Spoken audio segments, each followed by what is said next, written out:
आम् जयत्याश्रितसन्त्रासध्वान्तविध्वंसनोदया प्रभावान् सीतया देव्या परमव्योम भास्करः।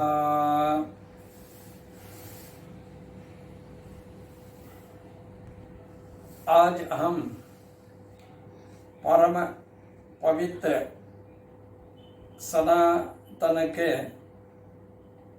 मूल ग्रंथ के रूप में जो प्रसिद्ध है श्रीमद् रामायण, जो वाल्मीकि महर्षि से प्रणीत, उस पर शरणागति धर्म का निरूपण पर विचार करने जा रहे हैं। श्रीमद् रामायण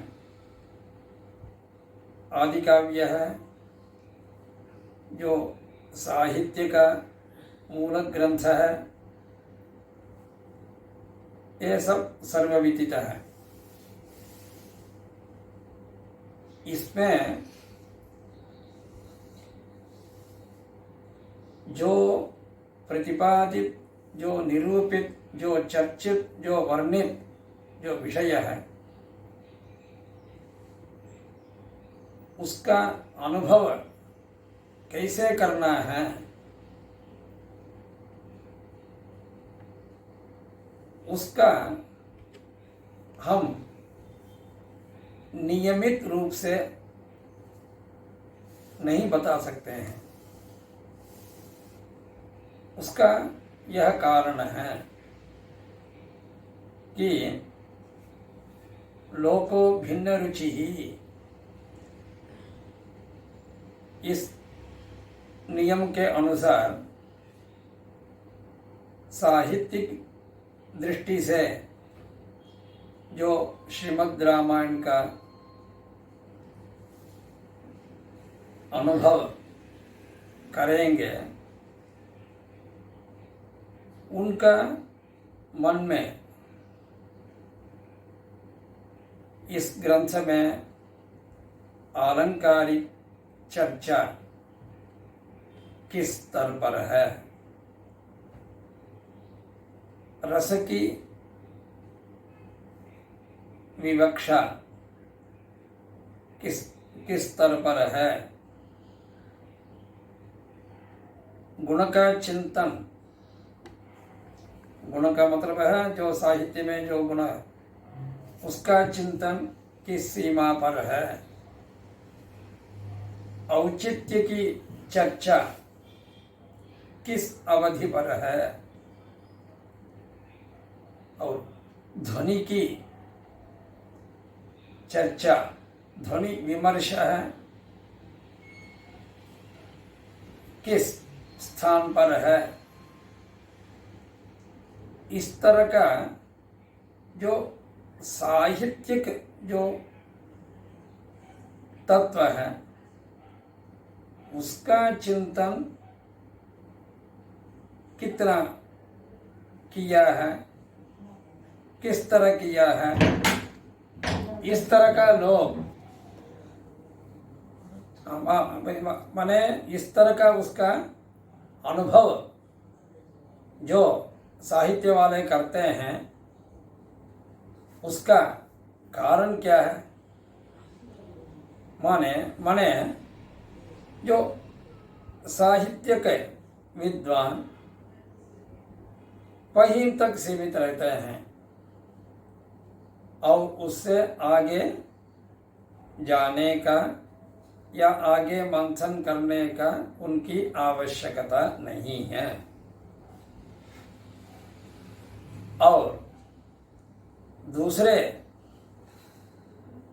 पंथ लोग हैं, वे लोग इस पर आध्यात्मिक चिंतन, इस पर वेदांत की दृष्टि से या दार्शनिक दृष्टि से किस तरह इसमें विचार किया हुआ गया है, इस तरह का वे लोग अपना जो चिंतन परंपरा को विस्तार करते हैं।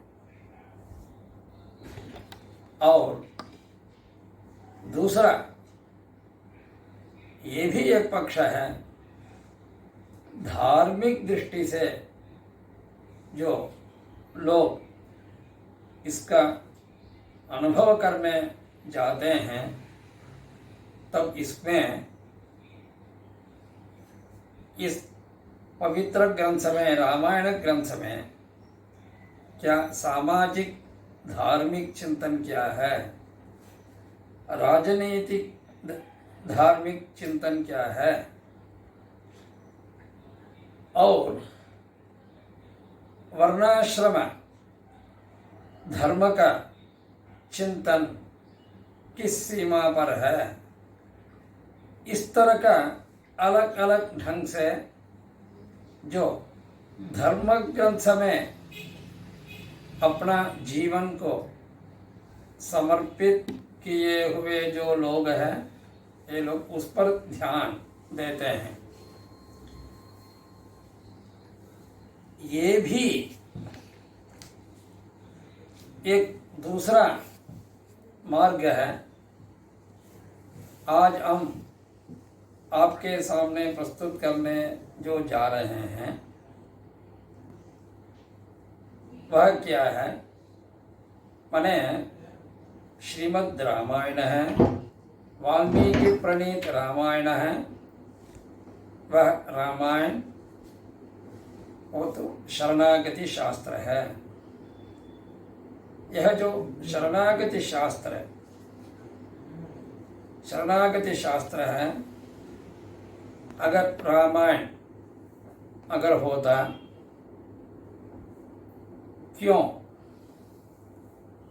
किस तरह यह शरणागति शास्त्र के द्वारा परिचित हुआ है, अर्थात रामायण माने शरणागति शास्त्र है। इसका तात्पर्य क्या है, माने शास्त्र माने क्या है हमें मालूम होना चाहिए। उसके बाद जो शरणागति माने क्या है उसको अवगत करना चाहिए। उसके बाद इन दोनों का जो समन्वय है इस रामायण में कहाँ पर होता है, तो ये हमें समझना चाहिए।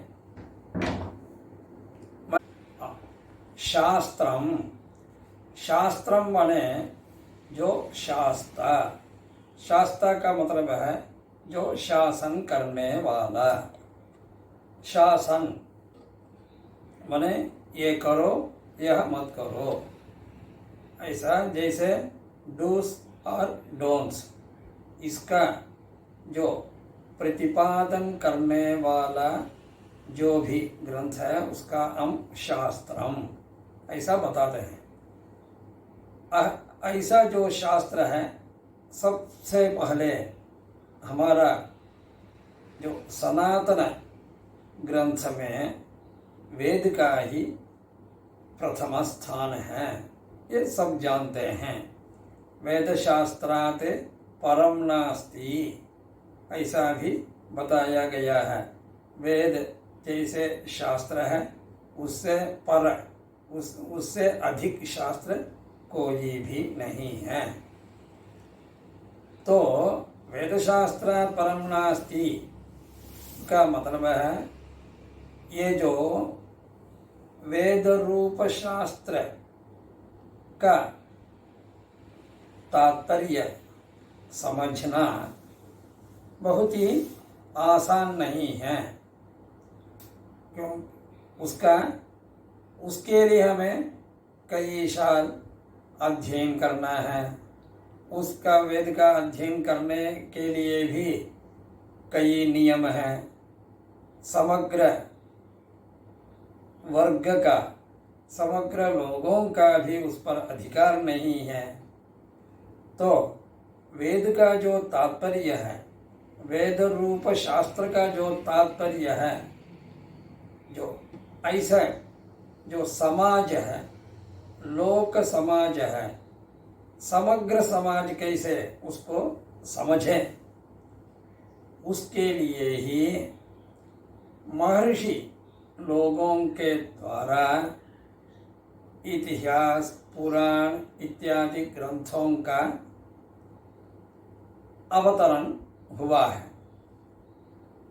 इसका इतिहास पुराणाभ्याम वेदम समुपब्रह्मयेत् बिभेति अल्पश्रुताद् वेदः मामयं प्रतरिष्यति। मामयं प्रतरिष्यति ऐसा करके स्वयं व्यास जी ने कहा है महाभारत में। अर्थात इसका तात्पर्य क्या है? इतिहास है और पुराण, ये दोनों उपब्रह्मण साहित्य है, ऐसा प्रसिद्ध है। उपब्रह्मणम माने क्या है? उपब्रह्मणम माने व्याख्यान, अर्थात वेद का व्याख्यान रूप है इतिहास और पुराण है। इसलिए वेद स्वयं चाहता है जो भी मेरा जो तात्पर्य है उसका समझने के लिए प्रवृत्त होंगे तो इतिहास और पुराण के द्वारा मेरा तात्पर्य का आप समझें, तभी पूर्णता होती है। इसके बिना जो वेद का जो तात्पर्य बोध करने के लिए प्रवृत्त होते हैं, वे लोग पूर्ण नहीं हो पाते हैं। इसलिए अपने मन से जो कुछ द्योतित होता है वैसे बता देते हैं। इसलिए वेद विरुद्ध तात्पर्य वाले अप्रामाणिक माने जाते हैं इस प्रपंच में। तो इसलिए जो इतिहास रूप जो श्रीमद् रामायण है, एक साक्षात वेद की एक व्याख्या, अर्थात वेद व्याख्यान रूप ग्रंथ है श्रीमद् रामायण।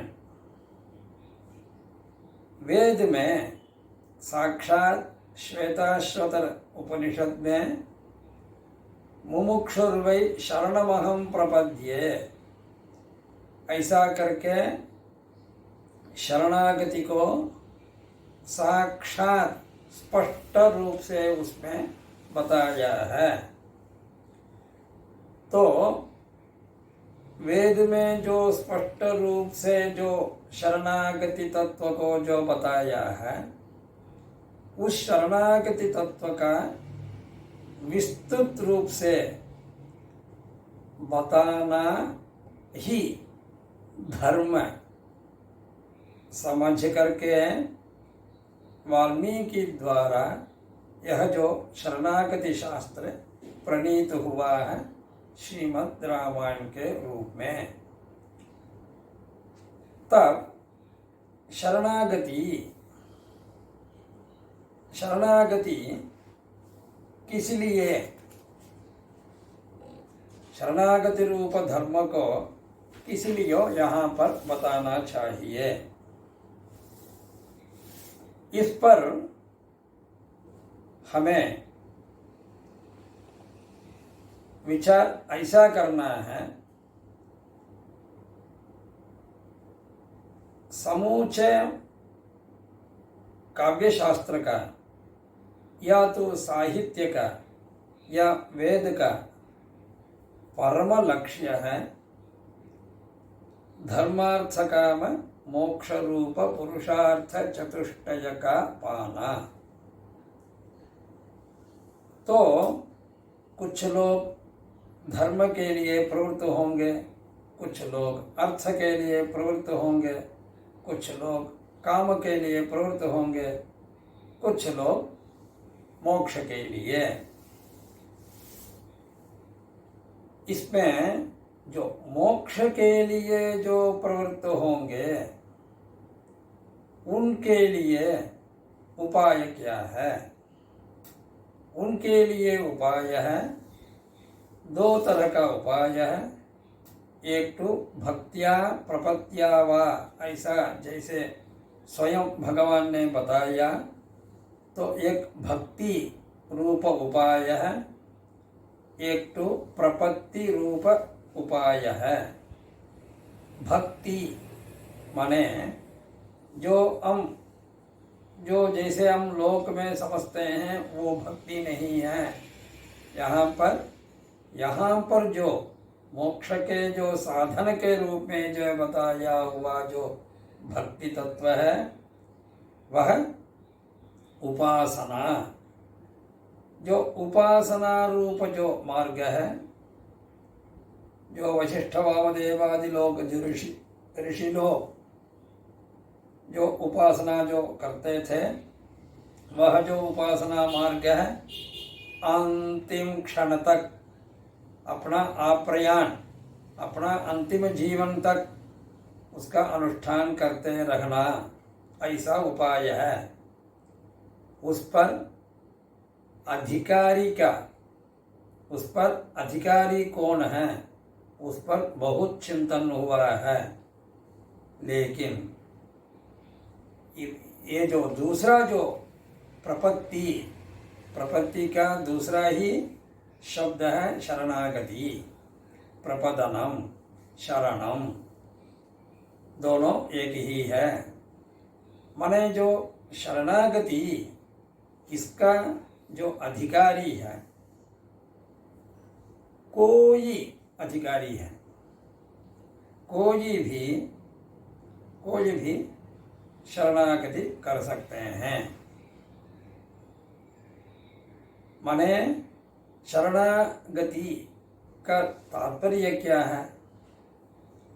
मैं भक्ति आदि मार्ग में, माने कर्म योग, ज्ञान योग, जो भक्ति योग, जो तीनों में मैं समर्थ हूँ, मैं समर्थ नहीं हूँ, मैं असमर्थ हूँ, उसका करने का मेरे पास सामर्थ्य नहीं है।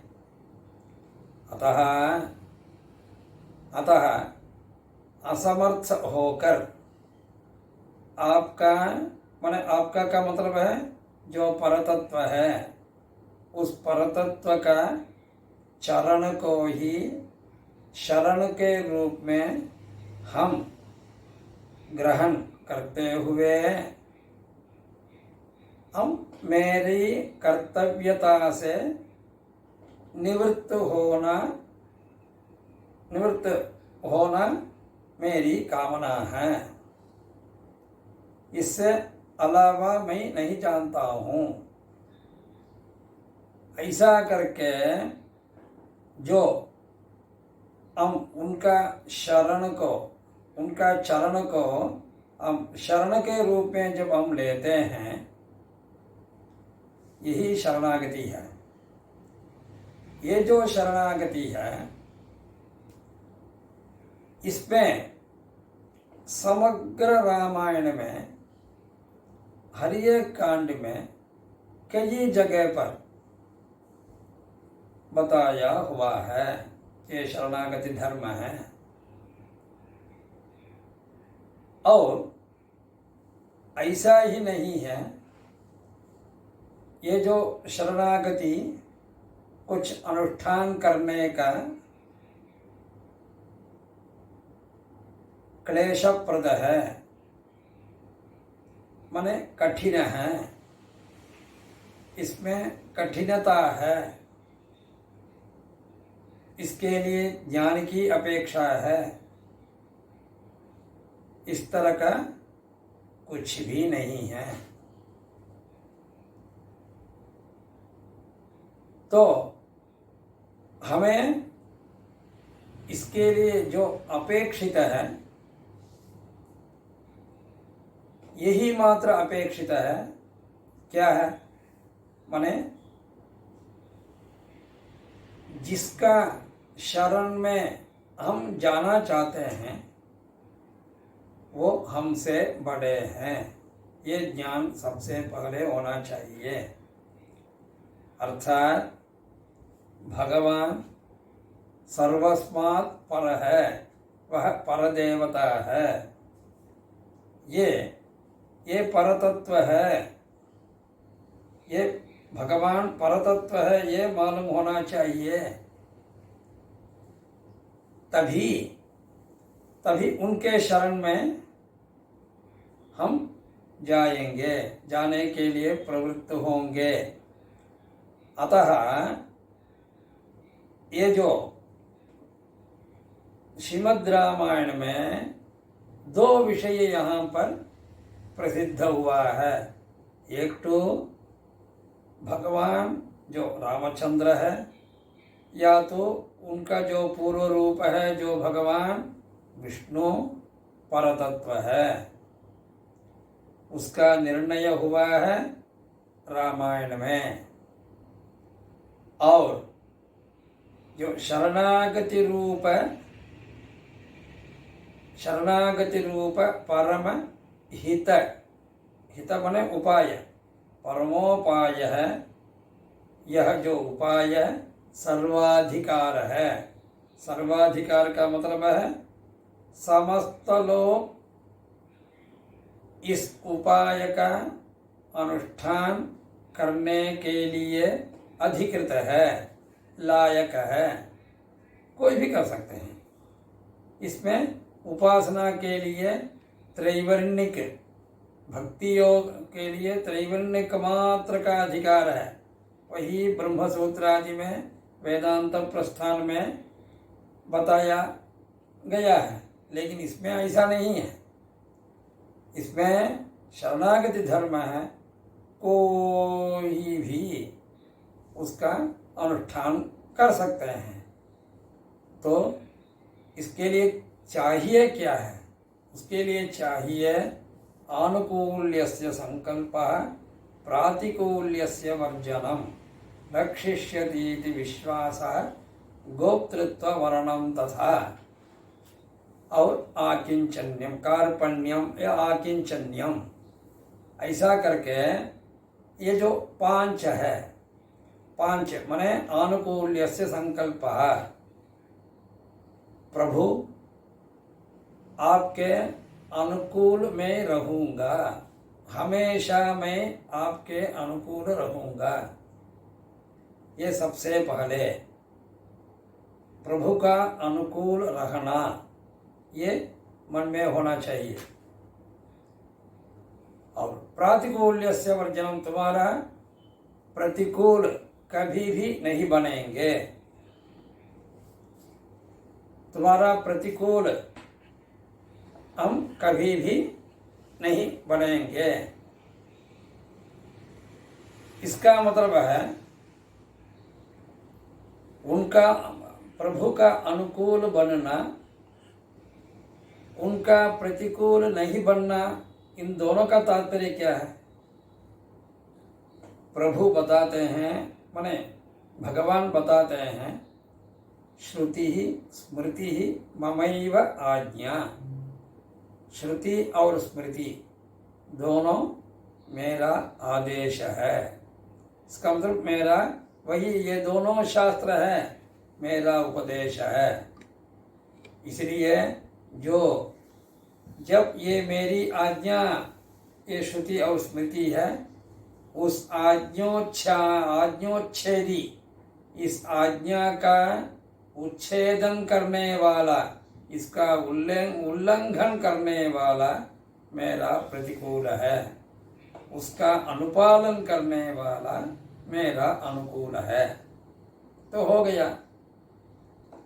तो ये हम अनुकूल बनेंगे, उनके प्रतिकूल नहीं बनेंगे, दो हो गया। तीसरा, रक्षिष्यति इति विश्वास, यह जो प्रभु मेरा रक्षा अवश्य करेंगे, ऐसा महाविश्वास। महाविश्वास का मतलब है दृढ़ विश्वास होना चाहिए। विश्वास में दृढ़ता, विश्वास में दार्ढ्य होना चाहिए।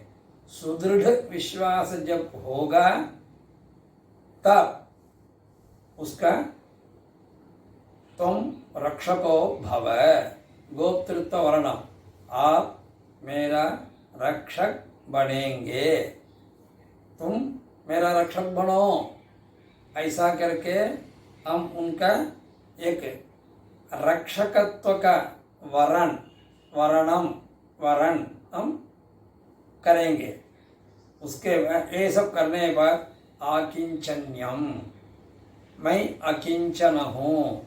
अकिंचन हूँ माने इससे अलावा कोई उपाय करने का सामर्थ्य मेरे पास नहीं है। माने न किंचनः अकिंचनः, मैं अकिंचन हूँ, मैं अकिंचन हूँ, ये आकिंचन्य ज्ञान। तो इस तरह का जो पांच जो अंग है, पांच अंग है, ये पांच होने पर ये जो शरणागति ये फलित होता है। शरणागति तो फलित होता है। तो इस तरह का षड्विधा, इसका इस तरह का शरणागति धर्म का जो विवेचन जो करते हैं, उसका यहाँ पर श्रीमद् रामायण में इसका हर एक प्रकरण में इसका विवेचन तो किया गया है। जैसे उसमें कर्ता सर्वस्य लोकस्य श्रेष्ठः ज्ञानवतांबरः उपेक्षसे कथं सीतां पतन्तीं हव्यवागनैः कथं देवगण श्रेष्ठम् आत्मानं नावबुध्यते उपेक्षसे च वैदेहीं मानुषः प्राकृतो यथा। ऐसा करके स्वयं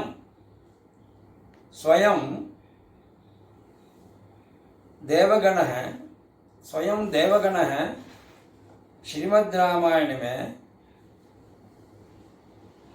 उसके बाद किसके बाद, माने रावण का वध होने के बाद अंत में इस तरह का बताते हैं, इस तरह का बताते हैं।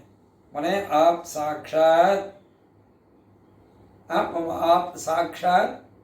परतत्व है, ऐसा करके जैसे अंत में बताते हैं, वैसे उपक्रम में जो स्वयं ब्रह्मा जृंभितं तद्धनुर्दृष्ट्वा शैवं विष्णुपराक्रमैः अधिकं मेनिरे विष्णुं देवाः सर्षिगणास्तथा। ऐसा करके इसको माने सबसे आप बड़े हैं। जब ये श्रीमद् रामायण में आप जैसे आप शिवधनुष का जैसे आपने उसका भंजन किया है, उसका नियंत्रण करने से ही देवगण और ऋषिगण मुनिगण सब लोग हैं अधिकम मेनिरे ने समस्त देवताओं की अपेक्षा से ये सर्वाधिक है, ऐसा लोग उसको बताते हैं। और समयस्ते कुतः सौम्य स्वान् लोकान् परिरक्षितुं संक्षिप्य च पुरालोकान् मायया स्वयमेव हि महार्णवे शयानोत्सु मां त्वं पूर्वम अजीजनः। ऐसा बताते हुए आगे तो इनका ये जो भगवान जो विष्णु का जो परतत्व स्वरूप है उसका विस्तार रूप से उसको जो चतुर्मुख ब्रह्मा जी ने विस्तृत किया है। इतना ही नहीं, जैसे अपना ये जो मानव अवतार को समापन करते समय भी ब्रह्मा जी उनका स्तोत्र करते हैं, आगच्छ विष्णु भद्रन्ते दिष्टिया प्राप्तोसि राघव भ्रातृभिः सह देवाभैः प्रविशस्व स्वकां तनुम्। ऐसा करके उनसे प्रार्थना भी करते हैं। और इसमें हर एक कांड में शरणागति को बताते समय जो प्रसिद्ध है उसको हम देख सकते हैं। जैसे देवगण का जो शरणागति है बालकांड में जो बताया गया है, एतस्मिन् अंतरे विष्णुः उपयातो महाद्युतिः शंखचक्र गदापाणिः पीतवासा जगत्पतिः। ऐसा करके और इसी में त्रिशंकु शुनश्चेप वृत्तांत का भी जैसे विश्वामित्र उनको बताते जा रहे हैं। ये सब तो मने बालकांड से प्रतिपादित शरणागति तत्व का उदाहरण रूप में हम ले सकते हैं। और अयोध्या कांड में अगर हम देखेंगे तो ये जो भगवान रामचंद्र को माने शरण के उनको शरणागति के रूप में ग्रहण करते हैं साक्षात लक्ष्मण जी। जैसे सभ्रातु चरणौ गाढ़ं निपीड्य रघुनंदनः सीताम् उवाच अतियशाः राघवञ्च महाव्रतम्। सभ्रातुः चरणौ गाढ़ं निपीड्य रघुनंदनः सीताम् उवाच अतियशाः राघवञ्च महाव्रतम्। उसको यहाँ पर आश्चर्य की बात है, जब ये शरणागति करते हैं राम को उस समय साक्षात राम मात्र को नहीं करते हैं। यहाँ पर सीताम् उवाच अतियशाः राघवञ्च महाव्रतम् मने सीतापति को, अर्थात सीतया सह सीता के साथ विद्यमान जो राघव का तो ये चरण स्पर्श करके ये प्रार्थना करते हैं, उनका शरण लेते हैं। तो इसलिए स्वयं उनका जब मेरे को आप अनुग्रह करें, ऐसा जैसे वो बताते हैं कुरुष्व माम अनुचरम वैधर्म्यम नेह विद्यते कृतार्थोऽहं भविष्यामि तव च अर्थः प्रकल्पते। भवास्तु सह वैदेह्य गिरिसानुषु रंस्यते अहम सर्वं करिष्यामि जाग्रतः स्वपतश्चते। यही शरणागति का परम रहस्य क्या है? कुरुष्व माम अनुचरम। हमने पहले बताया था शरणागति का सबसे पहले जो अंग है वह आनुकूल्यस्य संकल्पः। मैं अनुकूल हमेशा रहूं, आपका चरण में आपके अनुकूल कार्य का हम निभाते रहेंगे। उसी को यहाँ लक्ष्मण जी उनसे प्रार्थना करते हैं, कुरुष्व माम अनुचरम, मेरे को ऐसा आप आदेश दें हमेशा आपके चरण में ही किंकर रूप में हम आपकी सेवा हम करते रहें ऐसा। और वैधर्म्यम नेह विद्यते प्रातिकूल्यस्य वर्जनम, कभी भी मैं प्रतिकूल नहीं बनूं, आपके प्रतिकूल कभी भी मैं नहीं बनूं ऐसा बताते हुए तभी मैं कृतार्थोऽहं भविष्यामि तव च अर्थः प्रकल्पते। तव च अर्थः प्रकल्पते, तो ऐसा करने से ही माने मेरा जो जीवन है सार्थक बनेगा। इसलिए आगे ये भी बताते हैं, माने भवास्तु सह वैदेह्या गिरिशानुषु रंस्यते अहम सर्वं करिष्यामि जाग्रतः स्वपतश्च मे। जब पहले मैं किंकरः कुरुष्व माम अनुचरम, मैं किंकरः भविष्यामि जैसे पहले बताया था, किंकरोमि किमहं कुर्याम, वही किंकर का अर्थ है।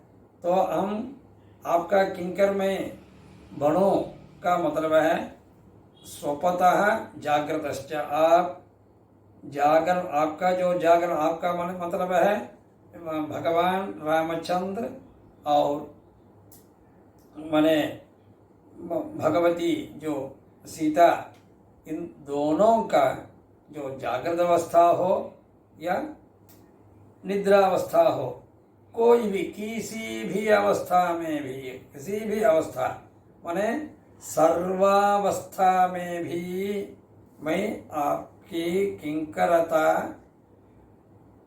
करने में, कैंकर्य करने में मैं समर्थ हूँ। अर्थात मैं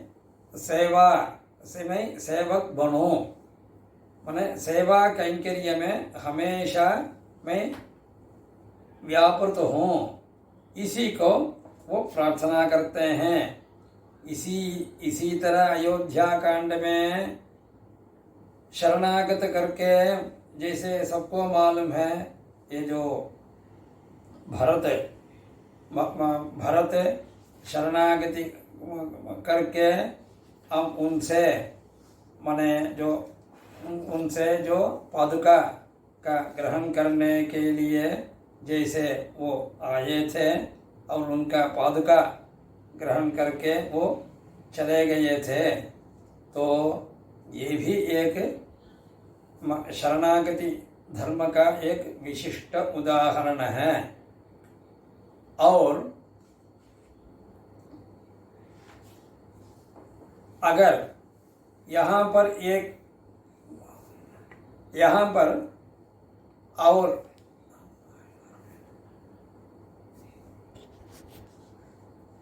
भरत का जो शरणागति है इसमें एक विशेषता है। माने भरत ने जैसे राम का चरण स्पर्श करते हुए जैसे उन्होंने निवेदन किया, मैं राज्याभिषेक करने के लिए मैं तैयार नहीं हूँ, आपके बिना मैं लौटूंगा नहीं, ऐसा जैसे उन्होंने आग्रह किया था। तो वही जैसे शरणागत जो भरत का शरणागत परित्राण करना ही राम का एक लक्ष्य था। इसलिए शरणागत व्रत का रक्षण व्रत जो भगवान रामचंद्र है उनको अपनी पादुका को उनके पास देकर उनको लौटाया फिर अयोध्या। यहाँ पर प्रश्न हो सकता है, आपको वो चाहता था तो रामचंद्र अपने को नहीं देकर इसको माने जो पादुका को क्यों लौटाया का मतलब है यहाँ एक सूक्ष्म रहस्य है। माने स्वयं रामचंद्र भरत के अभिमान से अगर वो अयोध्या लौटेंगे तो क्या होगा। माने जो कैकेयी का जो वर है उसका पूरा नहीं करने से अवध्यता इनका दोष बढ़ेगा और पितृ ऋण का भी पितृ ऋण से भी इनका विमोचन नहीं होगा। ये सब समझते हुए भरत जी को अपनी पादुका को